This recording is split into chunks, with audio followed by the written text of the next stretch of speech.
Donc je pense que ce qui va arriver, notamment, c'est que certaines industries vont auront beaucoup plus l'habitude d'utiliser des nouvelles technologies et ont des processus qui sont beaucoup plus automatisables. Et donc, ces industries-là vont boomer très très rapide. Donc, je pense notamment à la recherche. Je pense que la recherche, dans des domaines plus théoriques où on a moins besoin de contact avec le vrai monde, vont aller de manière très très très très rapide. Et ensuite, également de la recherche où on a des contacts avec le monde. Par exemple, la biologie, je pense que ça pourrait, on a des outils qui sont maintenant plus algorithmique. Donc, par exemple, l'exemple classique, c'est AlphaFold, qui permet de prédire la structure en 3D des protéines. Et donc, du coup, on va avoir tout un tas d'outils qui vont faire que, je pense, certains domaines de la science et certaines industries vont aller beaucoup, beaucoup, beaucoup plus vite que d'autres. Donc, je pense, en effet, on pourrait avoir des technologies qui sont complètement, que maintenant on considère complètement irréalistes dans 5-10 ans, tout en ayant peut-être l'épicier du coin à côté qui continue à travailler. Donc on va être dans un monde qui va vraiment évoluer de manière très vite, très asymétrique et très bizarre.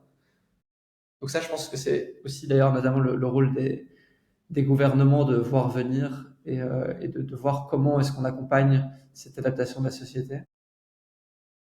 Un autre truc que je voulais dire, là on parle beaucoup de l'impact, l'influence du monde réel, et que c'est plus dur, c'est plus facile de faire des choses complètement en simulation et plus dur d'aller avoir un impact physique dans le monde.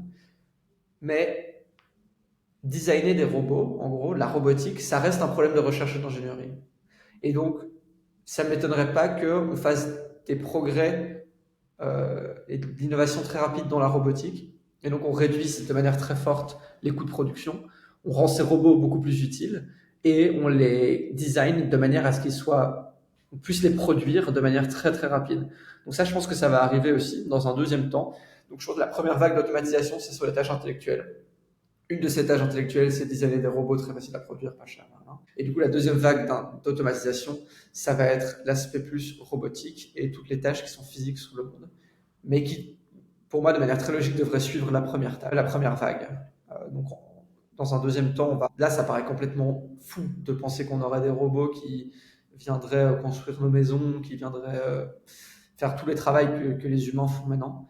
Mais d'un point de vue direction économique, ça semble être réaliste que ça devienne beaucoup moins coûteux un jour d'avoir des robots qui font ces tâches-là que les humains. Donc, a priori, s'il n'y a pas d'interventionnisme fort de l'État, on verra des robots partout qui font toutes les tâches des humains. Ouais, ouais,